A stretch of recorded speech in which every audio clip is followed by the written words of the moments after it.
¿Alguna vez has sentido un escalofrío repentino y has pensado que era solo el viento? Lo que estás por escuchar hoy te demostrará que, a veces, ese frío tiene nombre, apellido y una intención oscura. Desde brujas que acechan desde los techos de las rancherías hasta amigos que te entierran en vida por pura envidia. Hoy te presento 4 testimonios reales que confirman una verdad aterradora. La brujería no es un cuento de camino, es un contrato de sangre que, una vez firmado, no se puede romper. Apaga la luz, si es que te atreves, porque después de este video, no volverás a confiar en el silencio de tu propia casa. Esta historia que les voy a contar hoy me llegó hace apenas unos días a través de un correo electrónico. Quien la escribe prefiere mantenerse en el anonimato, y después de leer lo que le ocurrió a su familia en una ranchería olvidada entre Zacatecas y San Luis Potosí, entiendo perfectamente por qué. Hay heridas que el tiempo no cierra, y miedos que se quedan grabados en la sangre. Según me cuenta nuestro seguidor, todo comenzó en el invierno de 1994. Su hermana mayor, a quien llamaremos Elena, acababa de dar a luz a su primer hijo, el pequeño Dieguito. En aquel entonces, la costumbre en los pueblos era que la madre pasara la cuarentena en la casa de los padres para estar protegida. La madre de Elena, una mujer de campo, de esas que saben leer el cielo y las sombras, le preparó el cuarto del fondo, una habitación de adobe grueso con una ventana pequeña que miraba directamente hacia un huerto de manzanos. Pero desde la primera noche, algo en esa casa dejó de estar bien. Los perros de la entrada, que eran animales valientes y tranquilos, empezaron a comportarse de una manera errática. No ladraban a los extraños, aullaban. Pero era un aullido herido, un lamento que parecía venir de lo más profundo de sus entrañas, como si estuvieran viendo algo que la vista humana no alcanzaba a procesar.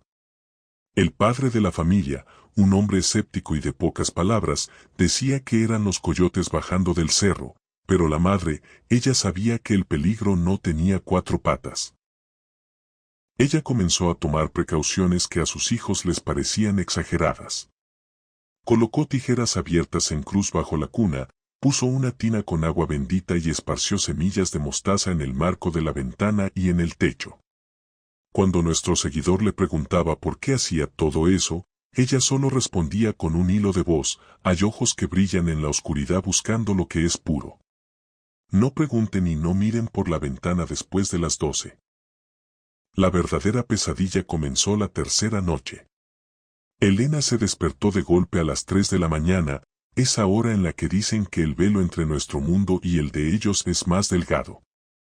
El cuarto estaba inusualmente frío. Intentó levantarse para revisar a Dieguito, pero sintió un peso muerto sobre su cuerpo. No podía mover ni un dedo. Lo que describe en su mensaje es una parálisis aterradora, pero con una diferencia: podía escuchar. Desde la esquina superior del cuarto, justo donde el adobe se une con las vigas de madera del techo, bajó un sonido seco, como si unas uñas largas estuvieran rascando la pared. Y luego, una voz. No era una voz humana, sino un susurro que parecía hecho de hojas secas y viento. Tan pequeño, tan dulce, decía aquella presencia invisible. El bebé empezó a llorar, pero no era un llanto de hambre o de pañal sucio. Era un grito de pánico, un alarido que despertó a toda la casa. El hermano de Elena y su padre corrieron al cuarto con la linterna y la escopeta en mano. Cuando abrieron la puerta, el olor los golpeó de frente, era una mezcla de azufre, carne podrida y algo parecido a la grasa quemada. La ventana, que el padre había asegurado personalmente con una tranca de madera por fuera, estaba abierta de par en par. La madera no había sido forzada, parecía haber sido carcomida por un ácido o deshecha por una fuerza antinatural. Elena estaba en un rincón, temblando, señalando la cuna. Cuando se acercaron al niño, se les heló la sangre. Dieguito estaba bien físicamente, pero en su mameluco blanco había 3 marcas largas y negras, como si unas garras hubieran intentado jalarlo a través de los barrotes de la cuna. Y lo más perturbador, en el velo de la cuna, justo a la altura de la cara del bebé, había una mancha de grasa negra y espesa que despedía un calor antinatural. La madre entró en el cuarto, vio la mancha y se dejó caer de rodillas. La vieja del cerro ya lo marcó, sollozó. Ya sabe a qué huele el niño. Esa noche nadie volvió a cerrar los ojos. El padre se apostó en el patio con la escopeta cargada, no con plomo, sino con sal gruesa y semillas de chile, siguiendo los consejos de los antiguos. Mientras tanto, en el interior, el resto de la familia rezaba. Fue entonces cuando escucharon el primer golpe sobre las tejas. Era el sonido de algo pesado saltando sobre el techo. El clac era metálico, como una pezuña golpeando el barro cocido. El padre, desde el patio, gritó algo que nadie alcanzó a entender y disparó hacia la techumbre. Un chillido agudo, mitad mujer y mitad ave de rapiña, desgarró el silencio de la ranchería. Algo saltó desde el techo hacia la oscuridad del huerto de manzanos con una agilidad que ningún ser humano podría poseer. Cuando el padre llegó al lugar donde supuestamente había caído la criatura, no encontró un cuerpo. Lo que encontró fue una pluma. Una pluma de casi medio metro de largo, de un color negro tornasolado que bajo la luz de la linterna brillaba con tonos verdes y violetas y que goteaba esa misma grasa negra que habían visto en la cuna. Tras encontrar aquella pluma negra y aceitosa en el huerto, su padre no esperó al amanecer. Sabía que en esos pueblos de Zacatecas, cuando una entidad de esas marca a una presa, no se detiene.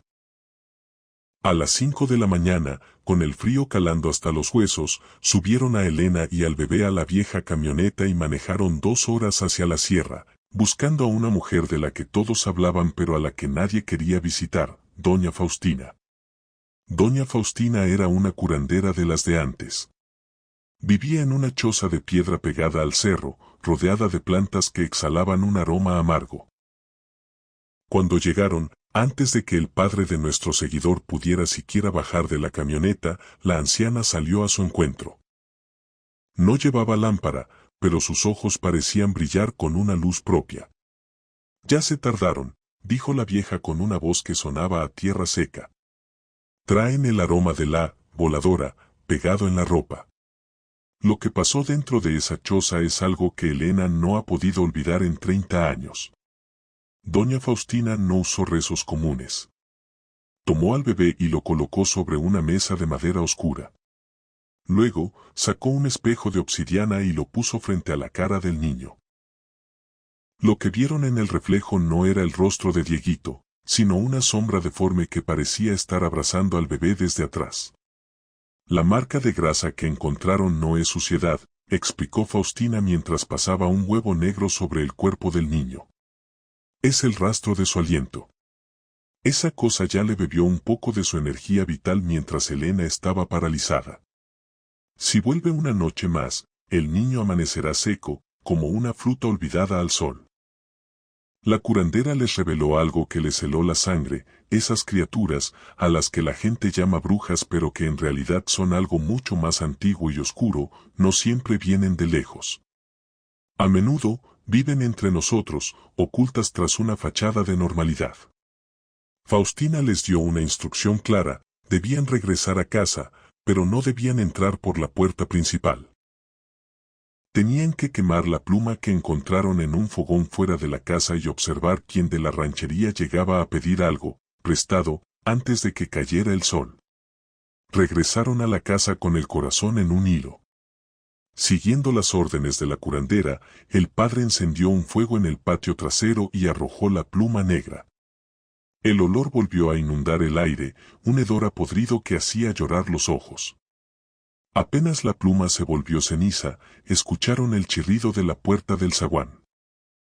Era la señora Martina, una vecina que vivía a 3 casas y que siempre se había mostrado muy amable, incluso le había llevado atole a Elena cuando regresó del hospital. Martina venía caminando de una manera extraña, como si le dolieran las extremidades. Tenía un pañuelo envuelto en el brazo derecho y se veía pálida, desencajada. «Buenos días», dijo Martina con una voz rasposa. «Me quedé sin sal para la comida. ¿No tendrán un poco que me regalen?»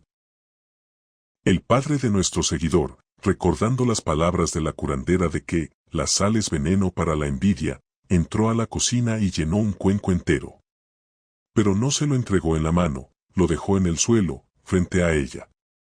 Tómela, doña Martina, dijo mi padre, mirándola fijamente a los ojos. Y llévese también este consejo, en esta casa ya sabemos quién anda volando de noche. Si vuelve a acercarse a la cuna de mi nieto, la próxima vez no usaré sal, usaré plata y agua bendita. Martina se quedó paralizada. Su rostro, que siempre había parecido el de una abuela dulce, se transformó por un segundo. Sus ojos se volvieron pequeños, amarillos, y un gruñido gutural escapó de su garganta. No tomó la sal. Se dio la vuelta y se fue, arrastrando una pierna como si tuviera el hueso roto, exactamente el mismo lugar donde el padre había disparado la noche anterior sobre el techo. Esa noche fue la prueba final. La familia no durmió. Rodearon la cuna de Dieguito con un círculo de sal gruesa y colocaron espejos frente a todas las ventanas. A eso de las 3 de la mañana, el ambiente se volvió denso. Los perros de la casa, que estaban amarrados cerca de la ventana de Elena, empezaron a aullar con un terror que rayaba en la locura. De pronto, un golpe seco sacudió la pared de adobe. Algo estaba golpeando la casa desde afuera con una fuerza brutal. Se escuchaban arañazos en la madera y ese mismo siseo de la noche anterior. Dámelo, es mío, tiene mucha luz. Elena abrazaba al bebé mientras el padre, escopeta en mano, gritaba oraciones en latín que la curandera le había anotado en un papel. De repente, un grito desgarrador, un alarido de agonía que no parecía de este mundo, resonó en todo el valle. Se escuchó el aleteo de algo enorme levantando el vuelo y, después, el silencio. Un silencio absoluto que duró hasta que los primeros rayos del sol iluminaron el huerto. Al día siguiente, la ranchería se despertó con una noticia: la señora Martina había muerto durante la madrugada. Dicen que su casa se incendió por un accidente con una vela, pero lo extraño fue el cuerpo. Los que entraron a ayudar dijeron que Martina no tenía quemaduras graves, pero que estaba totalmente seca, como si le hubieran succionado toda la sangre y la vida de un momento a otro. Y en su espalda, según los murmullos de las mujeres que la amortajaron, tenía las cicatrices de 2 enormes llagas, como si le hubieran arrancado algo. Nuestro seguidor termina su correo diciéndome que Dieguito creció sano, pero que hasta el día de hoy, ya siendo un hombre adulto, no puede dormir si no hay una luz encendida. Y Elena, su hermana, nunca volvió a vivir en una casa que tuviera ventanas que dieran hacia un huerto. Porque ella sabe, como sabemos ahora nosotros, que hay cosas que vuelan en la noche, buscando la luz que nosotros, en nuestra ignorancia, dejamos desprotegida. En esta segunda historia, descubrirás que el peligro no siempre acecha en calles oscuras, sino en los abrazos de quien llamas amiga. Lucía no sabía que su éxito era el veneno de Estela, hasta que un muerto empezó a seguir sus pasos. Esta es la prueba de que la envidia, cuando se mezcla con tierra de panteón, puede robarte mucho más que la tranquilidad. Esta historia me la hizo llegar una mujer que hoy vive en el extranjero. Dice que tuvo que dejar México no por falta de oportunidades, sino porque sentía que el aire de su propia ciudad la estaba asfixiando. Me pidió que la llamara Lucía. Lucía me cuenta que el terror más grande de su vida no empezó con un grito, sino con una sonrisa. La sonrisa de su mejor amiga de toda la vida, Estela. Lucía y Estela se conocían desde la primaria. Crecieron juntas en el mismo barrio, compartieron secretos, historias sobre novios, exámenes y sueños. Para Lucía, Estela era la hermana que nunca tuvo. Sin embargo, Lucía no se daba cuenta de que, a medida que crecían, el éxito de una se convertía en el veneno de la otra. Lucía era una mujer con una luz natural, donde llegaba, las cosas florecían. Consiguió una beca, luego un excelente puesto en una empresa transnacional, y finalmente conoció a un hombre que la amaba de verdad. Estela, por el contrario, siempre se sentía estancada. Cada vez que Lucía le contaba una buena noticia, Estela le daba un abrazo largo, de esos que duran un poco más de lo normal, y le decía al oído, «Qué suerte tienes, amiga, ojalá yo fuera como tú». Lucía lo tomaba como un cumplido, sin saber que en ese, «ojalá yo fuera como tú», se escondía el deseo de quitarle hasta el apellido. El quiebre real comenzó cuando Lucía anunció su compromiso. Estela se ofreció a ayudar en todo. Las flores, el vestido, la comida. Estaba presente en cada detalle. Pero Lucía empezó a notar cosas pequeñas, detalles que en su momento parecieron accidentes. Un día, su vestido de novia apareció con una mancha de aceite negro que nadie pudo explicar. Otro día, las invitaciones que Estela se encargó de enviar nunca llegaron a la mitad de los invitados. Son errores, Estela está bajo mucho estrés también, pensaba Lucía. Pero lo que no sabía era que Estela ya estaba visitando una casa de fachadas caídas en las orillas de la ciudad, un lugar donde el aire huele a ruda quemada y a tierra vieja. Estela no quería que la boda saliera mal, quería que Lucía no llegara a la boda. La envidia de Estela llegó a tal punto que le pagó a una mujer para hacer un trabajo de muerto puesto. No es un hechizo de amor ni un simple mal de ojo. Es un contrato. Pagó para que sacaran a alguien de su descanso eterno, a alguien que hubiera muerto con rabia, y se lo ataran a Lucía como una sombra. El primer síntoma fue el cansancio. Lucía me cuenta que, de un día para otro, despertarse era como cargar una losa de cemento. Sentía los párpados pesados y un dolor sordo en la nuca, justo donde termina la columna. Pensó que era el estrés de la boda, pero el sueño no era reparador. Empezó a tener pesadillas recurrentes. Se veía a sí misma caminando por un pasillo infinito, y detrás de ella, escuchaba unos pasos pesados, arrastrados, que se detenían cada vez que ella volteaba. Luego vino el frío. Lucía estaba en la oficina, bajo el sol del mediodía, y de pronto sentía una ráfaga de aire helado que le recorría las piernas. Era un frío que no se quitaba con un abrigo, era un frío que venía de adentro. Sus compañeros empezaron a decirle que se veía pálida, gris, fue la palabra que usaron. Estela, mientras tanto, no se alejaba. Al contrario, iba diario a casa de Lucía. Le llevaba tés, le llevaba comida, le decía, «Ay, amiga, te ves fatal, descansa, yo me encargo de todo». Lucía, en su inocencia, le agradecía, sin saber que cada té que Estela le preparaba llevaba una pizca de tierra de panteón para que el muerto que tenía pegado se agarrara con más fuerza a su energía. Un mes antes de la boda, las cosas se pusieron físicas. Lucía estaba sola en su departamento una noche cuando escuchó que la puerta de su habitación se abría lentamente. Pensó que era su prometido, pero nadie entró. Solo sintió un olor penetrante a humedad y a flores marchitas, ese olor rancio que se queda en los velorios. De pronto, sintió un peso en la orilla de su cama. La cama se hundió como si alguien de unos 100 kilos se hubiera sentado a sus pies. Lucía no podía moverse, estaba paralizada por el terror. Al pie de la cama, entre las sombras, alcanzó a ver la silueta de un hombre alto, con la ropa andrajosa y una mirada fija, muerta. No tenía pupilas, solo dos cuencos oscuros que la observaban con un hambre antigua. «¿Quién eres?», logró susurrar Lucía. La respuesta fue un frío tan intenso que se le congeló el aliento. «Tú ya no perteneces a la vida, me perteneces a mí». A partir de esa noche, la vida de Lucía se convirtió en un infierno. Empezó a perder el cabello a mechones. Su prometido, sin razón alguna, empezó a pelear con ella por tonterías, como si una nube de discordia se hubiera instalado en la casa. Los objetos se caían de las repisas cuando ella pasaba.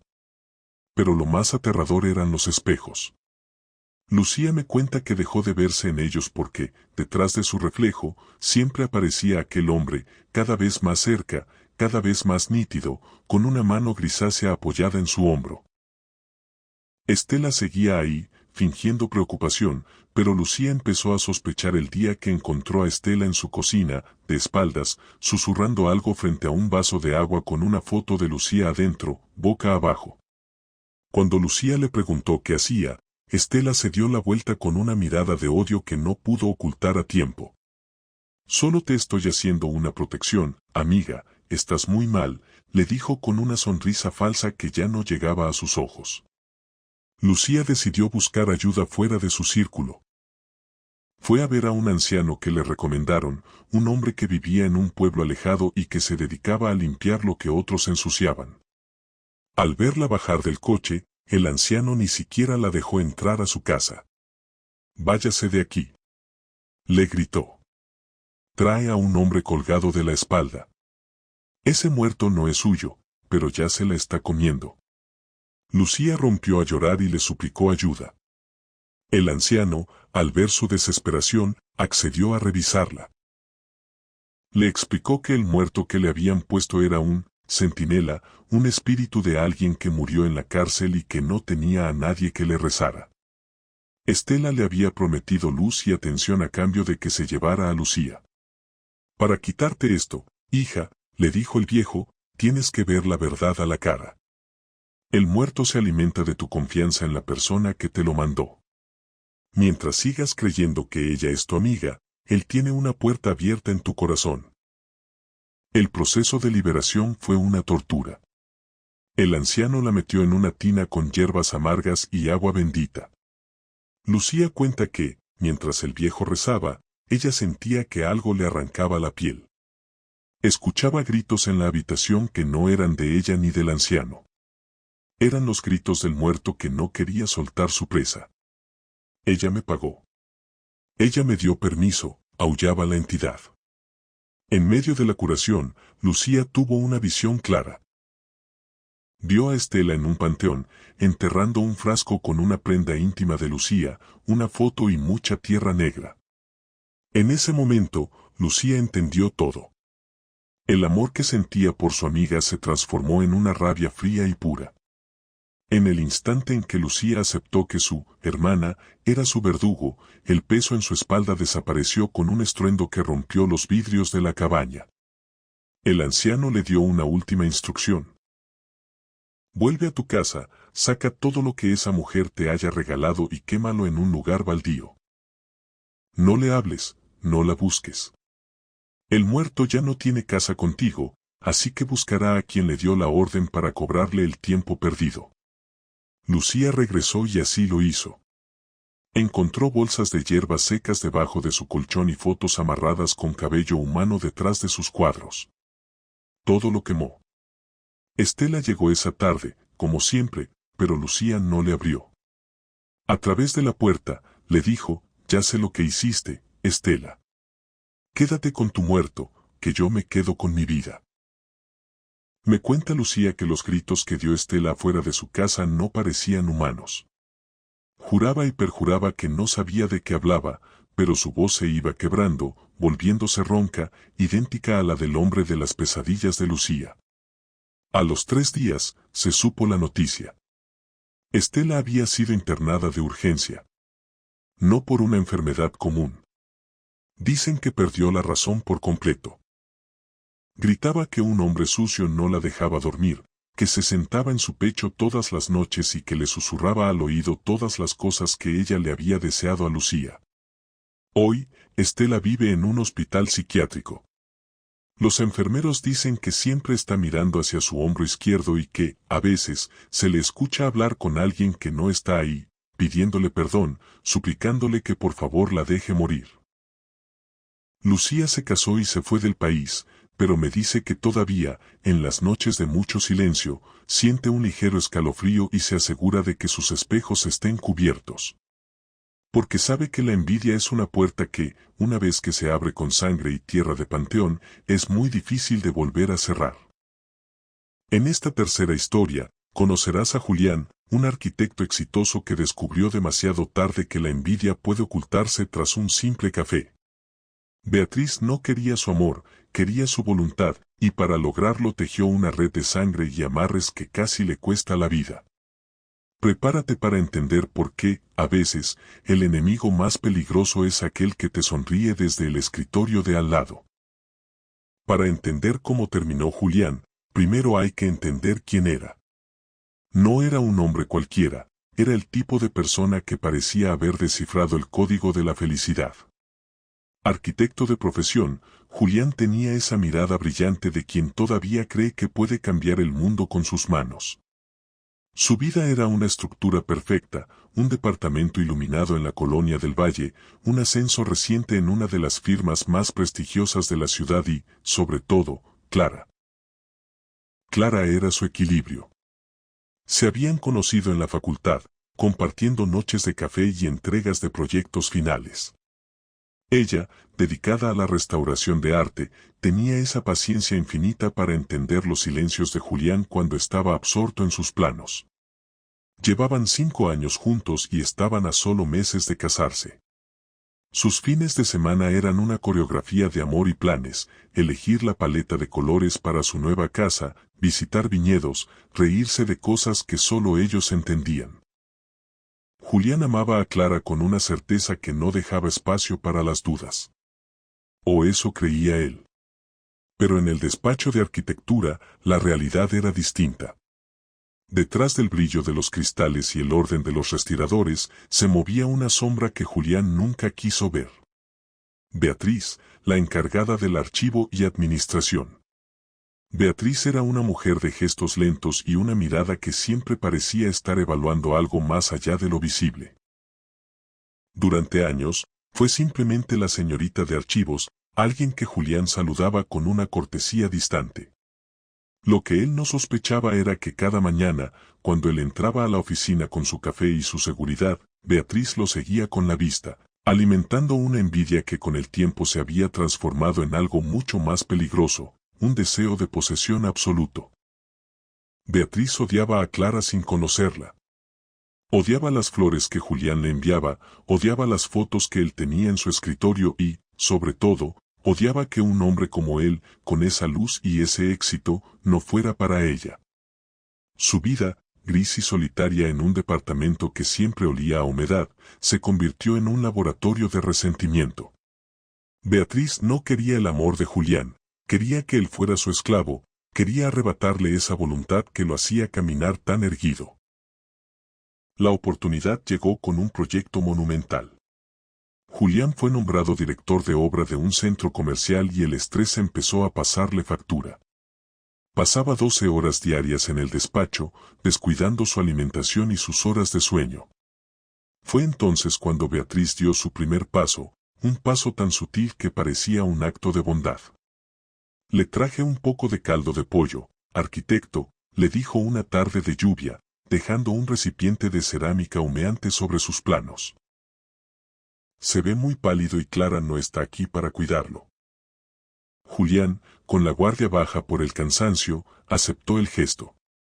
El caldo tenía un sabor inusual, muy condimentado, con un toque de hierbas amargas que le hicieron arrugar la nariz por un segundo, pero después de 3 cucharadas, sintió un calor reconfortante que le recorrió todo el pecho.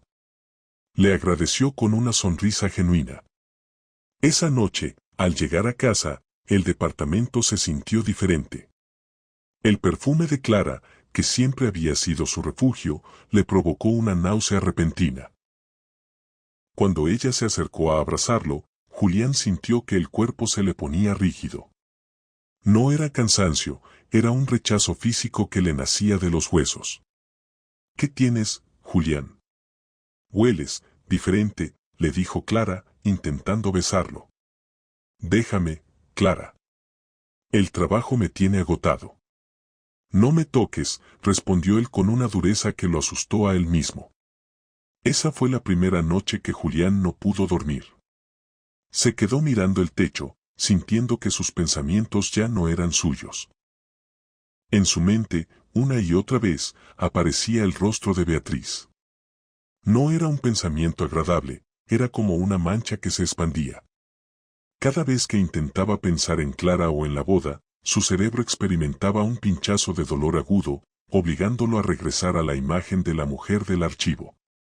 Sentía una ansiedad creciente, una necesidad física de que amaneciera para volver a la oficina. No para trabajar, sino para estar en el mismo radio de acción que Beatriz.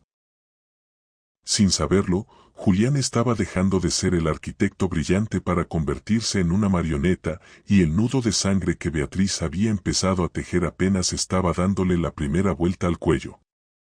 A la mañana siguiente, Julián no esperó a que Clara despertara.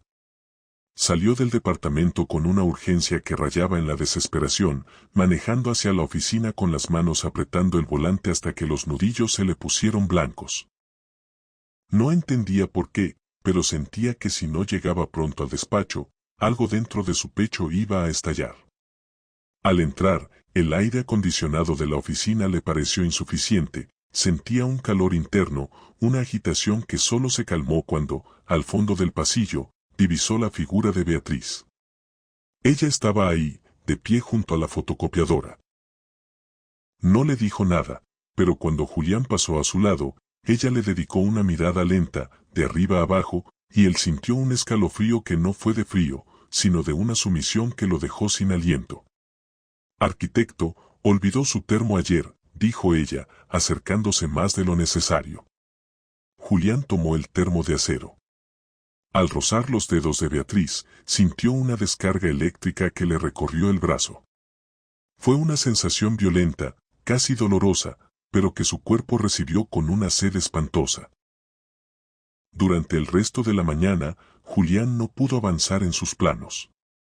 Sus ojos se desviaban constantemente hacia la puerta de su cubículo, esperando que ella apareciera. Julián empezó a notar que el orden de su vida, ese que tanto orgullo le daba, se estaba deshilachando por los bordes. El cansancio ya no era solo físico, era una pesadez mental que le hacía perder la noción del tiempo. Varias veces se sorprendió a sí mismo mirando fijamente la pantalla de la computadora durante media hora sin haber escrito un solo comando, con la mente perdida en un rastro de pensamientos inconexos que siempre, de alguna manera, terminaban en Beatriz. Un miércoles por la tarde, Julián salió un momento de su cubículo para ir por agua. Había dejado su saco colgado en el respaldo de la silla, como hacía siempre. Al regresar, notó que el saco estaba ligeramente movido, un poco más inclinado hacia la derecha. No le dio importancia, pensando que alguna ráfaga de aire o algún compañero al pasar lo había rozado. Pero al ponérselo para irse a casa, sintió un pinchazo molesto en la nuca. Se llevó la mano al cuello de la camisa, rascándose, pensando que era una etiqueta mal cortada o una costura suelta. El picor se volvió una irritación constante durante el trayecto de regreso. Ya en la seguridad de su baño, frente al espejo, se quitó la prenda con brusquedad. Al revisar el cuello de su saco favorito, notó que el forro interior tenía una pequeña protuberancia, un bulto del tamaño de un grano de arroz que no debería estar ahí. Con una tijera pequeña, y con el pulso tembloroso por una ansiedad que no sabía de dónde venía, abrió apenas un par de puntos de la costura. Lo que sacó de ahí lo dejó helado. No era un defecto de fábrica. Era un pequeño nudo de hilo rojo, apretado con saña, que envolvía un trozo de papel minúsculo y un mechón de cabello oscuro, apelmazado con algo que parecía cera o grasa. Julián sintió una náusea súbita por la invasión. Alguien había tomado su saco, alguien que conocía sus costuras, y con una aguja y una paciencia demente, había ocultado eso ahí mientras él estaba a unos metros de distancia. El olor que desprendía el bulto era rancio, como el de una herida que no ha cerrado bien. «Julián, ¿estás bien? Te encerraste hace mucho», la voz de Clara, al otro lado de la puerta, lo hizo saltar. «Sí, solo me dio una alergia», mintió él, mientras tiraba el nudo al excusado y veía cómo desaparecía por el desagüe. Pero el daño ya estaba hecho. A partir de esa noche, el sueño de Julián se pobló de sombras. Ya no descansaba, su mente se convirtió en un escenario de visiones donde él caminaba por un pasillo lleno de sacos colgados, y de cada uno de ellos salían manos de mujer que lo acariciaban y lo asfixiaban. La semana siguiente, el comportamiento de Julián en la oficina cambió radicalmente. En lugar de alejarse de Beatriz por sospecha, se sentía extrañamente atraído hacia ella. Era una atracción enferma, nacida de la culpa y de una curiosidad malsana. ¿Había sido ella? ¿Por qué lo haría? Beatriz lo recibía cada mañana con una sonrisa que ya no le parecía discreta, sino cómplice. Le veo el cuello muy rojo, arquitecto, le dijo ella un día, acercándose tanto que él pudo oler el aroma de la ruda y el tabaco que ella emanaba. ¿Se está poniendo alguna crema? Yo tengo un ungüento que preparo con aceites naturales, es muy bueno para las irritaciones. Julián quiso decirle que se alejara, quiso reclamarle por su saco, pero las palabras se le quedaban atoradas en la garganta. En su lugar, se encontró aceptando un pequeño frasco con una sustancia negra y espesa. Al aplicárselo esa noche, sintió un alivio inmediato, pero también una desconexión total con su realidad. Esa noche, Clara intentó hablar con él sobre los gastos de la boda.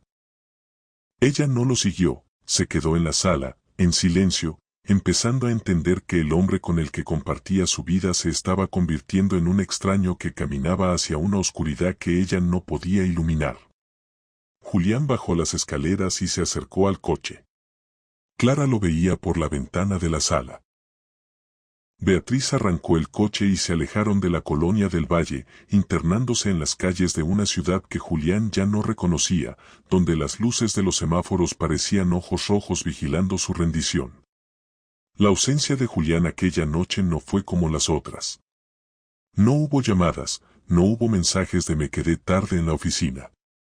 Clara pasó la madrugada en vela, sentada en el sofá, viendo cómo la luz del amanecer se filtraba por las persianas del departamento. Cuando Julián regresó, a las 7 de la mañana, no parecía un hombre que viniera de una juerga o de una traición amorosa común. Su ropa estaba impregnada de un olor rancio, a humedad y a cera quemada, y sus ojos tenían un brillo febril, como si estuviera atravesando una crisis de abstinencia. Pasó junto a Clara sin mirarla, directo a la ducha. Ella escuchó el agua correr, pero también escuchó algo más. Julián estaba murmurando. No eran palabras coherentes, sino una especie de salmodia rítmica que se repetía una y otra vez. Clara, empujada por una corazonada que le helaba la sangre, aprovechó que él estaba en el baño para revisar el saco que él había dejado tirado en el pasillo. Al meter la mano en los bolsillos, sus dedos rozaron algo pegajoso. Sacó un pequeño envoltorio de plástico, adentro había un trozo de pan negro, seco, envuelto en un mechón de cabello largo y oscuro. Pero lo que realmente la hizo ahogar un grito fue encontrar, en el forro del saco, una fotografía de ella misma. La foto estaba doblada, con los ojos de Clara tachados con ceniza y un nudo de hilo rojo apretando su cuello en la imagen. En ese momento, Clara comprendió que no estaba compitiendo contra otra mujer, sino contra algo que Julián no podía controlar. Recordó las historias que contaba su abuela en Veracruz sobre la gente que perdía la sombra. Recordó el cambio drástico de Julián, su asco por la comida de casa, su necesidad física de ir a la oficina. No era desamor, era una invasión. Sin perder tiempo, Clara llamó a una tía abuela, doña Elena, una mujer que vivía en las afueras y que siempre había tenido un pie en el mundo de lo que la gente llama limpias. Tráelo como puedas, hija, le dijo Elena por teléfono después de escuchar los detalles. Pero ten cuidado. El que tiene un muerto puesto o un amarre de sangre no es él. El que te va a contestar es el trabajo, y el trabajo se defiende. El plan de Clara fue simple y arriesgado. Esa tarde, ella le preparó un café. Pero no era un café normal. Siguiendo las instrucciones de su tía por mensaje, había hervido agua con ruda y un poco de sal. Bebe esto, Julián. Estás pálido, le dijo con la voz más firme que pudo fingir. Julián tomó la taza. Al dar el primer sorbo, su rostro se contrajo en una mueca de asco profundo. Tiró la taza al suelo, rompiéndola en 1000 pedazos. «Sabe a podrido», gritó él, y por un segundo, sus ojos recuperaron una claridad aterradora, una mirada de socorro que Clara reconoció. Clara, ayúdame. Siento que me queman por dentro. Pero la lucidez duró poco. Casi de inmediato, Julián empezó a convulsionar levemente y sus ojos se volvieron a nublar. Clara, aprovechando su debilidad, lo ayudó a subir al coche. Manejó durante 1 hora hasta la casa de doña Elena. Julián iba en el asiento del copiloto, balbuceando, rascándose el cuello con tal saña que empezó a sangrar. Al llegar a la pequeña casa de ladrillo visto, Elena ya las esperaba con un sahumerio de copal que inundaba el patio. Tumbado en el piso, ordenó la anciana. Elena empezó a pasarle un huevo por todo el cuerpo. Julián gritaba, pero no eran sus gritos, era un sonido agudo, como el de un animal atrapado. Cuando Elena rompió el huevo en un vaso con agua, el interior no era una yema, era una masa negra, espesa, con hilos de sangre que formaban una red. Le dieron de comer su propia sangre mezclada con tierra, dijo Elena con asco. Por eso no puede dejarla. Sus cuerpos ya están amarrados por la entraña. El proceso duró horas. Elena usó ramos de albahaca y pirul, golpeando el cuerpo de Julián mientras rezaba oraciones antiguas, no para salvar su alma, sino para romper el vínculo físico. Julián vomitó un líquido oscuro y fétido, una mezcla de todo lo que Beatriz le había dado durante semanas. Clara lo sostenía de las manos, sintiendo como el cuerpo de su novio pasaba de una fiebre ardiente a un frío cadavérico. Falta lo principal, dijo Elena. Algo que todavía lo jala. Clara recordó el saco. Corrió al coche y trajo el pequeño nudo de hilo rojo y la foto tachada. Elena los tomó y, sin dudarlo, los arrojó a un brasero con brasas ardientes. Al quemarse, el olor en la habitación se volvió insoportable, como carne quemada y basura. Julián dio un último suspiro profundo y se desmayó. Pasaron 3 días antes de que Julián volviera a ser el mismo. Cuando despertó en la casa de Elena, lo primero que hizo fue llorar. Recordaba todo como si fuera una pesadilla en la que él era un espectador de sus propias acciones. Recordaba el asco que sentía por Beatriz mientras su cuerpo la buscaba, recordaba el odio que sentía hacia Clara mientras su corazón se partía de dolor. Ya pasó, Julián, le dijo Clara, abrazándolo. Él estaba flaco, demacrado, pero sus ojos volvían a ser los de aquel arquitecto que ella amaba. Beatriz desapareció del despacho al día siguiente del ritual. Dicen que renunció por una supuesta enfermedad que le dejó marcas de quemaduras en los brazos, quemaduras que ningún médico pudo explicar. En esta cuarta historia, conocerás a Adrián, quien huyó de Catemaco para enterrar su linaje bajo el concreto de la ciudad. Pero la sangre no se lava con números, y cuando sus hijos empezaron a hablar con los muertos, comprendió que el destino es una sombra que siempre te alcanza. Prepárate para descubrir que hay herencias que no se reciben en un banco, sino que se cobran con el alma en medio de la noche. Adrián creía que el silencio era una elección, pero en su familia, el silencio siempre había sido una forma de camuflaje, una capa protectora contra aquello que acechaba en las grietas de la realidad.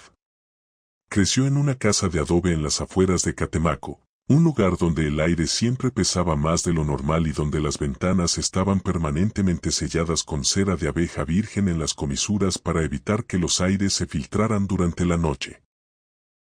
Su madre, doña Bernarda, era una mujer de manos nudosas, con dedos que parecían raíces de árbol y ojos que nunca parpadeaban cuando miraba fijamente a alguien. Ella nunca le permitió jugar con su propia sombra. La sombra es el rastro que deja el alma en la tierra, Adrián, y hay entidades ahí fuera que tienen mucha hambre de rastros frescos, le advertía mientras le pasaba un manojo de ruda, albahaca y pirul por la espalda cada vez que el niño regresaba de la escuela. Para el pequeño Adrián, aquello no era misticismo, era una prisión de supersticiones asfixiantes que odiaba con cada fibra de su ser, deseando fervientemente una vida normal. Una vida donde las plantas fueran solo decoración y no herramientas de defensa. A los 18 años, aprovechando una madrugada de lluvia torrencial que amortiguaba sus pasos, Adrián metió 3 mudas de ropa y sus ahorros en una mochila vieja y huyó sin mirar atrás. No dejó nota, no se despidió de su madre ni de las tías que siempre murmuraban oraciones en el patio. Se fue a la Ciudad de México, se inscribió en la universidad bajo un apellido que no evocara a su linaje y se esforzó con una disciplina casi maníaca por convertirse en el hombre más racional, lógico y aburrido del mundo. Se hizo contador público, un oficio de números exactos donde 2 más 2 siempre son 4 y no hay espacio para lo invisible. Se casó con Elena, una arquitecta que creía que el destino se construía con planos, ahorros bancarios y planes de retiro a largo plazo. Juntos compraron un departamento en el piso 12 de un edificio moderno, una estructura de cristal y acero que parecía blindada contra cualquier rastro de pasado rural. Durante 15 años, Adrián no volvió a oler la ruda ni a escuchar el siseo de las velas negras. Tuvo 2 hijos, Mateo, de 8 años, y Lucía, de 5. Eran niños de ciudad, rodeados de tablets, videojuegos y ajenos por completo al olor a tierra mojada de los altares. Adrián estaba convencido, con la arrogancia de quien cree haber vencido a su sangre, de que la cadena se había roto para siempre. El quiebre de esa ilusión comenzó un martes de noviembre, un día gris y frío en el que el viento golpeaba los ventanales del piso 12 con una insistencia casi rítmica, como si alguien estuviera tocando el cristal con los nudillos. Adrián estaba en su estudio privado, rodeado de auditorías y hojas de cálculo, cuando escuchó un susurro en el pasillo que conectaba las habitaciones. No era la voz de Elena, que estaba en el gimnasio, ni la de sus hijos, que se suponía estaban haciendo la tarea. Era un sonido sibilante, gutural, como el de alguien arrastrando una pesada bolsa de hojas secas por el piso de madera fina. Se levantó con el ceño fruncido, pensando que quizá una corriente de aire había entrado por el balcón, pero al salir al corredor, el aire estaba estático y pesado, con una temperatura que parecía haber descendido 10 grados en un instante. En el rincón más oscuro, justo junto a la puerta de la habitación de los niños, vio a Mateo. El niño estaba de pie, rígido como una estatua, con la vista fija en la pared blanca, pero sus ojos estaban desorbitados, como si estuviera viendo algo a través del concreto. Tenía las manos extendidas frente a él, con las palmas hacia arriba, y los dedos le temblaban de una forma eléctrica, vibrante. Mateo, ¿qué haces ahí? Me asustaste, hijo. Ya es tarde para juegos, dijo Adrián, intentando sonar firme, aunque un sudor frío empezaba a perlarle la frente. El niño no se movió ni un milímetro. Su respiración era lenta, profunda, cargada de un silbido que no le pertenecía.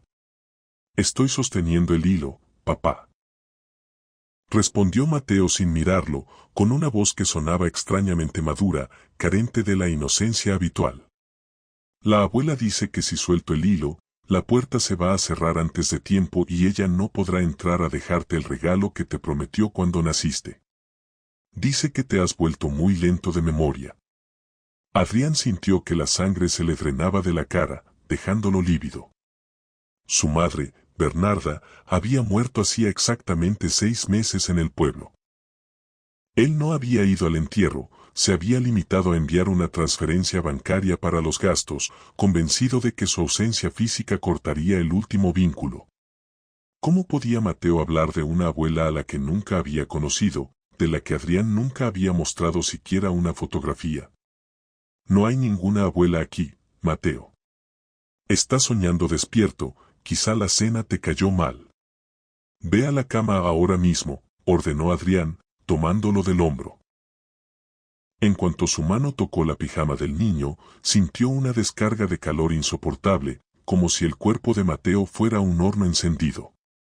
El niño giró la cabeza lentamente, con un movimiento mecánico que recordó a Adrián las figuras de madera que su madre tallaba para los rituales de protección. Sus ojos, normalmente de un café claro y brillante, se veían opacos, velados por una película grisácea que recordaba a la ceniza de los braseros. Ella dice que tiene su sangre, pero que te la quisiste lavar con números y mentiras. Dice que la sangre no se lava con agua de ciudad, Adrián. La sangre se hereda o se derrama. Ella te está esperando en la cocina. Esa noche, el sueño fue imposible para Adrián. El departamento, que siempre le había parecido el epítome de la seguridad, empezó a sentirse como una caja de resonancia para lo imposible. Los ruidos en las tuberías ya no sonaban a agua circulando, sonaban a voces ahogadas, a lamentos que subían desde las raíces mismas de la tierra hasta el piso 12. Se levantó a las 3 de la mañana, la hora en que su madre decía que los velos se vuelven de papel, para beber un vaso de agua y calmar el temblor de sus manos. Al pasar frente al gran espejo del pasillo, se detuvo en seco. En la penumbra total, su reflejo parecía tener un retraso de un segundo. Vio como su propia imagen levantaba la mano para tallarse los ojos un instante antes de que él lo hiciera realmente.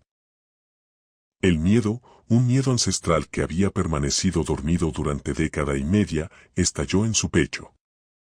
Al bajar la vista al suelo, el horror se materializó, una línea perfecta de tierra negra, volcánica, con ese olor inconfundible a humedad de selva y flores muertas, trazaba un semicírculo infranqueable alrededor de la puerta de su habitación principal. Durante la semana siguiente, la normalidad del hogar se erosionó con una precisión quirúrgica. Elena, que siempre había sido la columna de racionalidad de la familia, empezó a mostrar signos de un agotamiento nervioso profundo. Se quejaba de que todos los aparatos del departamento fallaban sin lógica alguna, la licuadora se encendía a máxima potencia a las 2 de la mañana, el televisor mostraba una estática azulada que parecía formar rostros agónicos, y las plantas de sombra, que ella cuidaba con esmero, amanecieron una mañana convertidas en esqueletos de carbón, como si una llamarada invisible les hubiera succionado la clorofila en un suspiro. Siento que alguien camina pegado a mi espalda cuando estoy cocinando, Adrián, le confesó una tarde, con las manos temblorosas sobre la taza de café. Me doy la vuelta y no hay nadie, pero el aire huele a ruda fresca, a tabaco de ese fuerte que fuman los viejos en los mercados. Es un olor que se me queda pegado en el pelo, en la ropa. Siento que me estoy volviendo loca. Adrián guardó un silencio sepulcral, masticando su propia culpa. No podía decirle a su esposa, la mujer que creía en la arquitectura y el orden, que ese era el aroma exacto de los puros que su madre encendía para limpiar los negocios ajenos. No podía decirle que el linaje que él había despreciado y del que había huido como un cobarde estaba reclamando su territorio en medio de la metrópoli. El sábado, la situación alcanzó un punto de no retorno. Lucía, la pequeña, empezó a negarse a entrar en su propio cuarto a plena luz del día. Decía que el hombre del saco de plumas estaba sentado en el borde de su cama y que no la dejaba dormir porque quería que ella le contara sus sueños, uno por uno, para guardarlos en un frasco. Adrián, armado con una linterna y un valor que no sentía, entró al cuarto de la niña. No vio a nadie, pero en cuanto cruzó el umbral, sintió una caída de temperatura tan violenta que sus pulmones dolieron y pudo ver su propio aliento formando nubes blancas. En la almohada de Lucía, encontró un objeto que lo dejó paralizado, de rodillas, un pequeño hueso de ala de cuervo, envuelto en hilos de seda roja y mechones de cabello humano canoso. Era un amuleto de llamada, una pieza de brujería de alta intensidad que su madre solía esconder bajo los colchones de sus enemigos para despojarlos de la voluntad. ¿De dónde sacaste esto, Lucía? Dime la verdad, preguntó, intentando que su voz no se quebrara en un sollozo. Me lo dio la abuela que sale del closet, papá. Dijo que es un regalo para que mi mano siempre encuentre el camino de regreso al pueblo, porque allí hay mucha gente que nos espera para la fiesta, respondió la niña, jugando con sus dedos con una calma que resultaba más aterradora que cualquier grito. Adrián comprendió en ese instante que las entidades no buscaban asustarlos por diversión, estaban marcando el ganado. Sus hijos estaban siendo preparados como recipientes para una herencia que él había dejado vacante. En su familia, el don era como un río caudaloso, si le ponías una presa de silencio y negación, el agua tarde o temprano buscaría otro camino para salir, a menudo destruyendo todo a su paso. Al negarse el hacer el brujo, la fuerza estaba saltando directamente hacia los niños, quienes estaban completamente desprotegidos ante una carga espiritual de siglos. Desesperado, Adrián fue al trastero del edificio y buscó una vieja maleta de cuero que se había llevado del pueblo tras la muerte de su madre, una maleta que nunca había tenido el valor de abrir por miedo a lo que encontraría. Al romper el candado oxidado con una pinza, el olor a copal, incienso y tierra de panteón lo golpeó con la fuerza de una bofetada física. Adentro no había recuerdos familiares comunes. Había diarios escritos con una caligrafía apretada y febril, frascos con aceites que brillaban en la oscuridad del depósito y una daga de obsidiana negra, tan afilada que parecía cortar el aire mismo. Al tocar el diario de doña Bernarda, las páginas se abrieron solas, como movidas por un viento invisible, en una entrada fechada el día del nacimiento de Mateo. El niño ha nacido con la marca del velo en el paladar, decía la nota. Adrián cree que con su huida ha ganado, pero yo ya he sembrado la semilla de la visión en la sangre del nieto. Si el padre se niega a hacer el puente y prefiere ser tierra seca, entonces los ancestros se convertirán en los maestros del pequeño. El linaje no se detiene por un capricho de ciudad. Esa misma tarde, el departamento se transformó en un campo de batalla invisible. Las luces del techo empezaron a parpadear con tal violencia que los focos estallaron de forma consecutiva, bañando el suelo de cristal pulverizado. Mateo, en medio de la sala, empezó a hablar en una lengua que no era español ni nada que Adrián hubiera escuchado en la escuela, era un dialecto rítmico, gutural, cargado de sonidos de animales y viento, un lenguaje que hacía que los muebles pesados de la sala vibraran y se desplazaran centímetros por el piso. El niño caminaba en círculos perfectos, con los ojos cerrados, moviendo las manos como si estuviera tejiendo una red invisible en el aire. Elena, al borde del colapso nervioso, intentó tomar a Mateo por los hombros para sacarlo de ese trance. Pero en cuanto sus dedos rozaron la piel del niño, una descarga de energía estática la lanzó con violencia contra la pared, dejándola sin aire. «No lo toques, Elena. Aléjate de él», gritó Adrián, comprendiendo finalmente la magnitud del peligro. Él sabía que no era una posesión en el sentido religioso de la palabra, era una apertura de canales. Mateo estaba canalizando la memoria genética de 10 generaciones de brujos. Adrián entendió que si no intervenía en ese segundo, la estructura mental de su hijo se rompería bajo el peso de una sabiduría que ningún niño debería poseer. Tenía que reclamar su lugar. Se acercó a su hijo y, recurriendo a las fórmulas de protección que su madre le había obligado a memorizar mediante golpes y ayunos, empezó a pronunciar los nombres de sus antepasados en voz alta, en orden cronológico inverso. Con cada nombre invocado, el aire en el departamento se volvía más denso, casi sólido, pero el temblor errático de Mateo empezaba a ceder. Adrián tomó la daga de obsidiana y, con un movimiento preciso, trazó un círculo de contención alrededor del niño, visualizando cada centímetro de la barrera con la fuerza de su propia sangre. «Yo soy el heredero legítimo», rugió Adrián, y su voz resonó con un eco que parecía venir de las paredes mismas. «Yo soy el que lleva el apellido y la carga. Si buscan un recipiente, aquí estoy yo. Tomen mi visión, tomen mis sueños, pero suelten a la descendencia. El pacto de sangre se detiene en mí». El silencio que siguió al grito fue tan repentino que dolió en los oídos. La presión atmosférica desapareció y Mateo cayó desmayado, como si le hubieran cortado los hilos de una marioneta. Elena corrió hacia él, pero Adrián la detuvo con un gesto seco de la mano. Sus ojos ya no eran los ojos del contador racional y cansado, tenían un brillo ámbar, una profundidad oscura y antigua que Elena nunca había visto y que la hizo retroceder con un rastro de pavor. «Tenemos que irnos de aquí ahora mismo, Elena. Empaca solo lo esencial.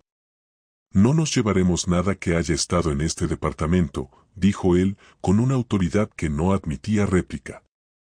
«Pero Adrián, ¿a dónde vamos a ir? Llamemos a una ambulancia, a un médico». «Ningún médico puede curar lo que tenemos, Elena. Si nos quedamos aquí, ellos volverán cada noche, cada vez con más hambre, hasta que se lleven la mente de los niños». La única forma de proteger a Mateo y Lucía es que yo acepte el cargo de forma total. Tenemos que volver al pueblo. Tenemos que abrir la casa de mi madre y yo debo sentarme en su silla. El regreso fue un proceso amargo y lento. Adrián renunció a su puesto de socio en la firma, liquidó sus bienes y regresó a la casona de adobe, techos de viga y suelos de tierra compacta. Elena, aunque aterrada y confundida, aceptó el cambio porque veía cómo sus hijos recuperaban la paz de forma casi milagrosa en cuanto sus pies tocaron la tierra del pueblo. Mateo dejó de hablar solo y Lucía volvió a jugar con sus muñecas de trapo, olvidando al hombre del saco de plumas. Sin embargo, el precio para Adrián fue absoluto. Ahora pasa las noches en vela en la habitación que fue de Bernarda, rodeado de frascos con brebajes, diarios antiguos y el humo constante del copal. Ha tenido que aprender, a marchas forzadas, a escuchar a los muertos para que éstos dejen de susurrarle a sus hijos. Ha tenido que aceptar que sus manos, que antes solo contaban dividendos y activos, ahora deben contar almas y proteger los umbrales de la casa de cualquier invasión externa. La gente del pueblo ahora lo ve pasar por la plaza y guarda un silencio respetuoso, casi sagrado, el mismo que le daban a su madre. Saben que el hijo pródigo regresó no por amor, sino para ocupar el trono que quedó vacío y mantener el equilibrio. Adrián mira a sus hijos jugar bajo el árbol de mango en el patio y sabe que ha ganado una tregua, quizá de 20 o 30 años, antes de que el linaje vuelva a reclamar una mano joven para seguir existiendo. Mientras tanto, él se queda en la penumbra del altar, siendo el escudo humano y espiritual que su familia necesita, comprendiendo finalmente que hay cadenas que no se rompen con la distancia ni con el concreto, sino que solo se pueden llevar con la espalda recta para que otros, los que uno ama, no tengan que cargar con el peso de la sombra. Cada mañana, al despertar, Adrián sale al umbral de la pesada puerta de madera y encuentra un pequeño montículo de tierra negra volcánica. Ya no intenta barrerla con miedo ni con asco. Se inclina, la toma entre sus manos, siente su humedad y sabe que ya no es el dueño de su destino, sino el guardián de un secreto que nunca morirá mientras haya una gota de su sangre corriendo por las venas de este mundo.